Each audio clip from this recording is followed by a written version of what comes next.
There will be no more withdrawal. There is no line behind us to which we can retreat. Every unit must counterattack to keep the enemy in a state of confusion. There will be no Dunkirk. There will be no Bataan. A retreat to Pusan would be one of the greatest butcheries in history. We must fight until the end. We will fight as a team. If some of us die, we will die fighting together. I want everybody to understand that we are going to hold this line. We are going to win.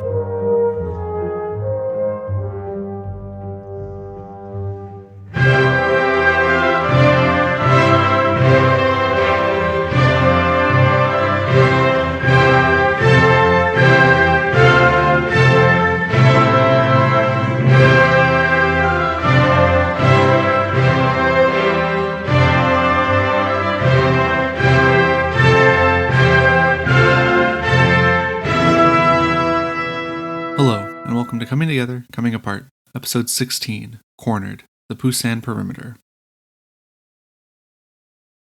There is no major difference between what was happening in the last week of July and what was happening in the first days of August. In the last few days of July, the North Korean People's Army had successfully driven the United States Army and the Republic of Korea Army down the peninsula. On July 26th, the same day that General Walton Walker told the men of the 25th Division that they had to stand or die, he relayed a message to his divisional commanders stating that falling back one more time to stronger defensive positions would be necessary. That's just part of the fine line upon which military commanders need to dance between being a realist tactician and an inspiring leader. The continued success of the KPA across the width of the peninsula had pushed the UN forces further down the peninsula, heightening concerns back in Tokyo, in Washington, and in New York that total collapse was imminent.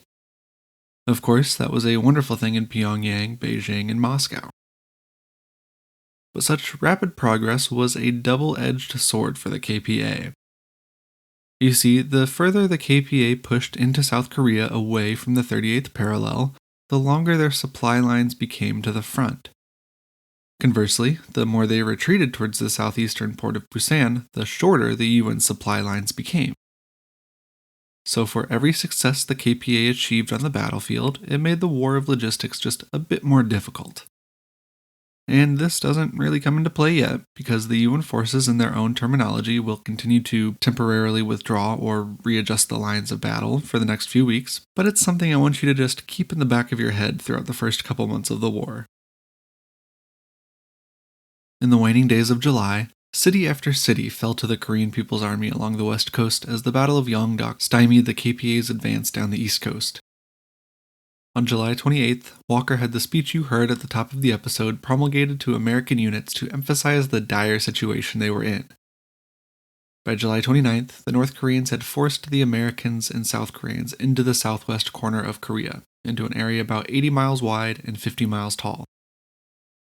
By now, reinforcements were just a few days away from Pusan by ship. The balance of casualties was tilting in the favor of UN forces, and American and South Korean commanders were getting a better handle on North Korean tactics. The Marines transiting from Japan had little information to work from, but were able to use the manuals on Soviet tactics to make educated guesses about the tactics the North Koreans would use in certain circumstances. Alongside them were literal boatloads of new equipment to both make up for anything destroyed or abandoned in the fighting so far, and to bolster the weakness of UN forces. New, larger rocket launchers were more effective against the KPA's T-34s, allowing UN commanders to be more creative in their ways of taking down the feared machines. M4 Sherman medium tanks, the workhorse of the US Army during World War II, was a relatively poor match for the T-34, but again, it at least gave the UN forces a fighting chance against the waves of infantry that were the backbone of KPA attacks.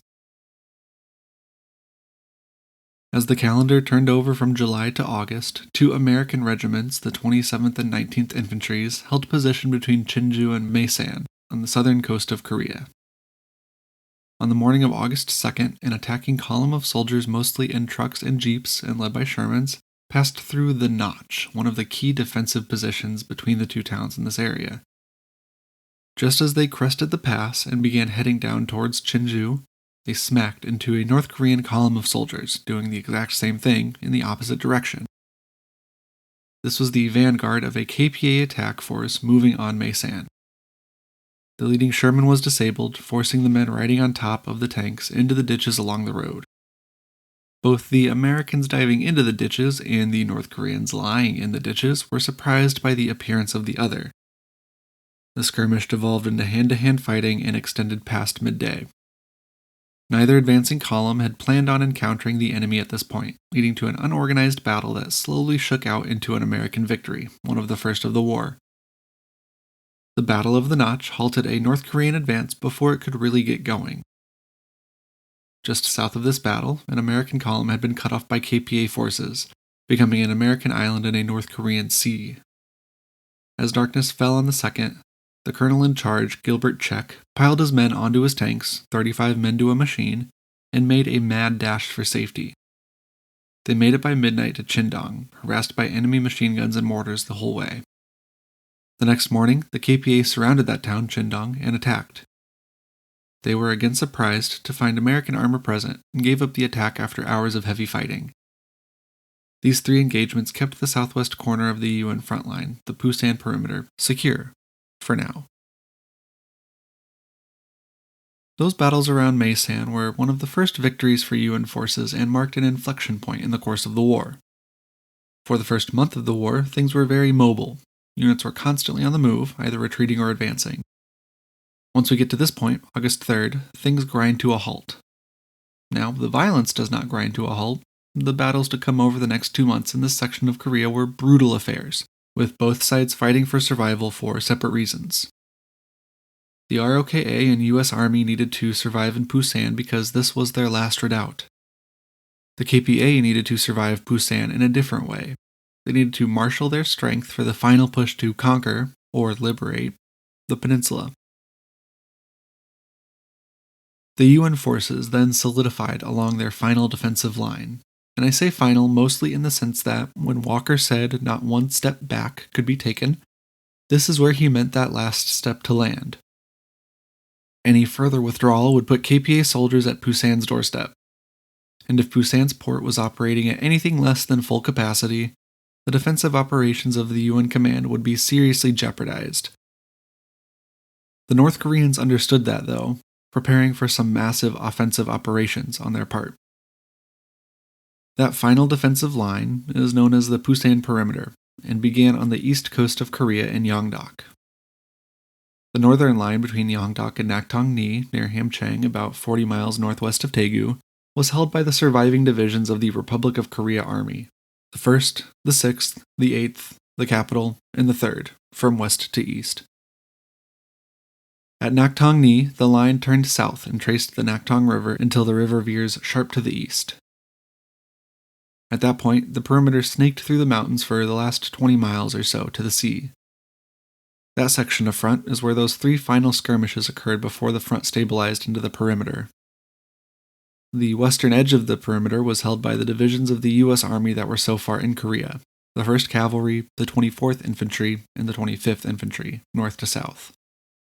It may seem odd that only 3 American divisions held much of the line on the western edge compared to the shorter northern edge with 5 ROKA divisions, but know that the ROKA had just been absolutely hammered to bits by the KPA since June 25th. At the southeastern corner was Pusan, and at the northeastern corner was Daegu, both large cities well connected to each other by rail and road. Within this perimeter, there was actually a half-decent network of roads that would, over the next couple weeks, allow the UN forces to move units quickly across the front to wherever they were needed.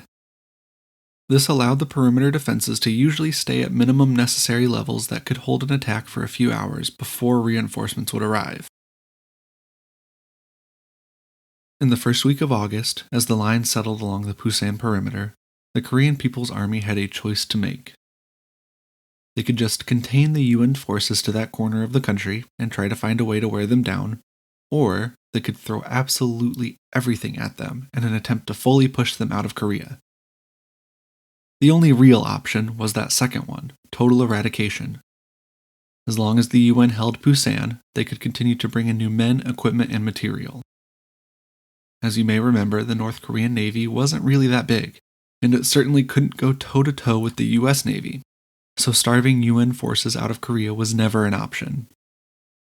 That's why, at the beginning of October, the 15th, 13th, 1st, 8th, 12th, and 5th Divisions lined up against the ROKA's forces along the northern perimeter, west to east. North to south along the western perimeter were the 3rd, 4th, and 6th Divisions. Behind those lines, the KPA was also responsible for security in the occupied zone. 12 security regiments of about 2,000 apiece were organized to act as the police force for those areas under their control in South Korea. Mostly, those new security personnel were local recruits and were poorly trained and equipped, if trained or equipped at all. 3 of these regiments were given combat responsibilities, but mostly these units were designed to support the main divisions of the KPA. Okay, so we're a few days into August 1950. The Korean People's Army recognizes that Pusan, if held, allows the UN forces to feed themselves, equip themselves, and generally stay in the war. Thus, capturing Pusan was the main objective of the KPA's plan in August. They saw Daegu, right near the northeastern corner of the perimeter, as the linchpin to the entire front line. Again, not a bad assumption. Daegu was a large city that was a decent place to cross the Naktong River, and it was a regional crossroads that would allow the KPA to limit the mobility of their enemy. To capture Daegu, the KPA placed half of all combat units in the Daegu area to prepare for the coming operation. By this point in the war, though, the Americans and South Koreans had actually started to make a sizable dent in the strength of the KPA's forces. And by sizable dent, I mean that many units were depleted by about 50%, which is a lot. Making up losses both in men and material was hard for the KPA. Again, their supply lines were super stretched from north of the 38th parallel, as they had not yet solidified their control in the occupied zone. Those supply and communications lines that did make it down to the perimeter ran through one hub, Seoul, either from Manchuria down through Pyongyang, or from Vladivostok through the DPRK's east coast ports. This is also when the US Air Force began really hammering the countryside through a concerted bombing effort that would last until the end of the war. Industrial facilities and transportation infrastructure were the primary targets, but bombing was not the most accurate thing at the time. It was effective, somewhat, but its costs were high in terms of civilian lives taken. The recently constituted US Air Force was still using the same equipment and tactics as the Army Air Force it had evolved from during World War II. In short, things were a bit rough for the KPA, and they were rougher for the average Korean. On August 3rd, the Korean People's Army began crossing the Naktong. A severe drought had blessed the North Koreans with a river depth of only about 1 meter, allowing them to wade across. It was still a treacherous crossing, though, as UN counterattacks pushed them back across the river at some points. Against the ROKA 1st Division, the KPA built a bridge across the Naktong that sat just below the surface of the river. This concealed the bridge from aerial observation and allowed their tanks to join the battle on the eastern bank of the Naktong. Seeing a couple tanks seemingly floating across a river is pretty suspicious, so those tanks quickly came under fire from the air once they reached the opposite bank. The entire second week of August in this sector consisted of the KPA attempting to cross the Naktong and sometimes successfully establishing footholds on the east bank, sometimes not. That depended entirely on the quality of UN positions on the east bank and if there were gaps between regiments on the front line. It also depended on how effective the American bombing campaign was in that specific sector. On August 16th, for example, 98 B-29 superfortresses, the same type of plane that dropped the atomic bombs on Hiroshima and Nagasaki in 1945, dropped 960 tons of bombs on a 67 square kilometer area, just 5.5 by 12 kilometers, northwest of Daegu. The smoke was so thick that aerial reconnaissance couldn't see the effect of the attack. Captured prisoners gave the UN commanders the impression the attack had damaged some equipment, but not enough to warrant the total destruction of the affected area. The expected KPA attack began on the next day regardless of the bombing, with the ROKA troops in the area only able to rebuff the attack with the support of an American regiment that was quickly moved to the front. The government of the Republic of Korea remained mired in political crisis. Seemingly random shootings of suspected traitors continued even as the distance to Pusan slowly shrank. If one didn't fully give themselves to the cause of the Republic, they placed themselves into deep suspicion. On the 18th, the government moved itself from Daegu, where it had been since the end of July, to Pusan, triggering a wave of panic in the city. This panic was only alleviated by the appearance of Cho Byung-ok, the Home Minister, in a public square. Confidence in the government was low, confidence in the army was shaky at best, and the people were just increasingly upset that their homes were being destroyed. By now, though, mortar shells were sporadically falling in central Daegu. Attacks in the surrounding countryside occurred daily, and would do so through the remainder of August. But Daegu would remain in UN hands, for the time being. We'll return there in 2 weeks' time. And for now, we'll walk around the rest of the perimeter to see how things are going. It's a bit of a mixed bag. In some places, the line was holding well. In others, relentless attacks were wearing down the defenders and pushing them back towards Pusan, the exact thing that General Walker could not have happened. 3 particular areas, the Naktong River Bulge, Maysan, and the Northern Front, are of particular interest for today. The Naktong River Bulge was a particularly pronounced meander in the Naktong River that was a prime target for a river crossing.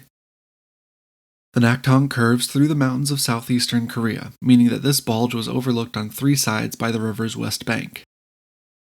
The river was also between 2 and 4 meters deep for much of its length through this sector, giving the KPA some places where they could wade across, even if the water was up to their shoulders.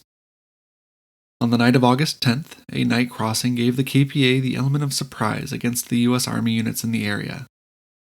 They secured a foothold on the east bank they would hold for the next week. After 7 days of brutal, close-quarters fighting where land would change hands multiple times, units of the American 24th Division and 1st Marine Brigade finally linked up at the Naktong, pushing the KPA back across the river.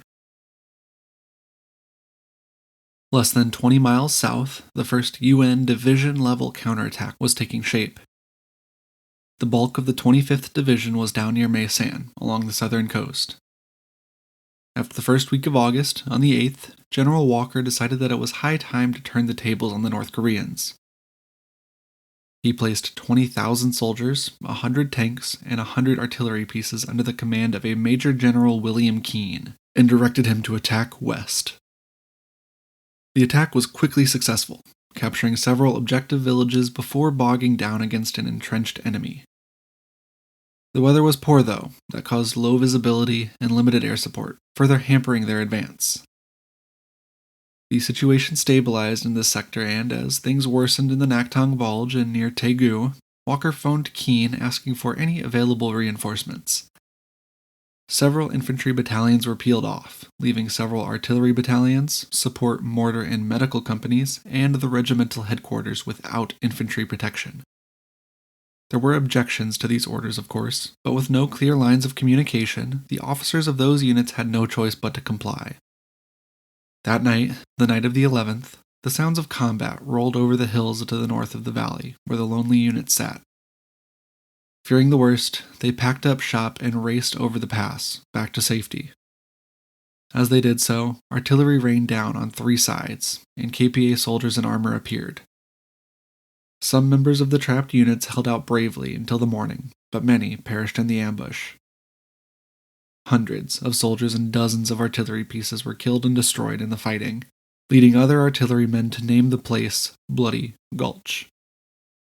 On the 12th, the attack was suspended, and Keane's task force was dissolved 4 days later. Fighting continued in this sector as the KPA's 6th Division attempted to seize the advantage and push into Maysan.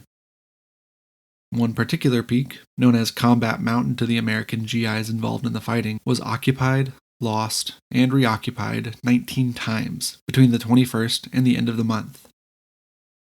This would not be the last hill in Korea to earn an infamous nickname. In a brief view of what would come next month, a South Korean Marine unit, the Kim Unit, undertook an amphibious landing to retake Kosong, about 20 miles southwest of Maysan.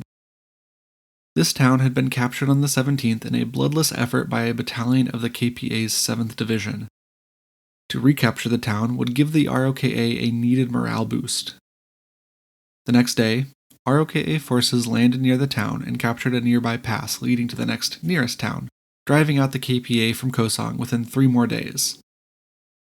I don't know, though, if this action became the rallying cry the ROKA needed, given what was happening on the northern boundary of the perimeter.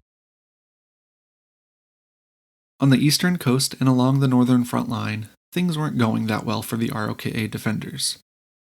The 3rd Division was holding back the KPA's 5th Division near Yeongdeok along the eastern coast well enough, but the 3rd and Capital Divisions, positioned further inland, collapsed against a surprise attack on the 5th of August.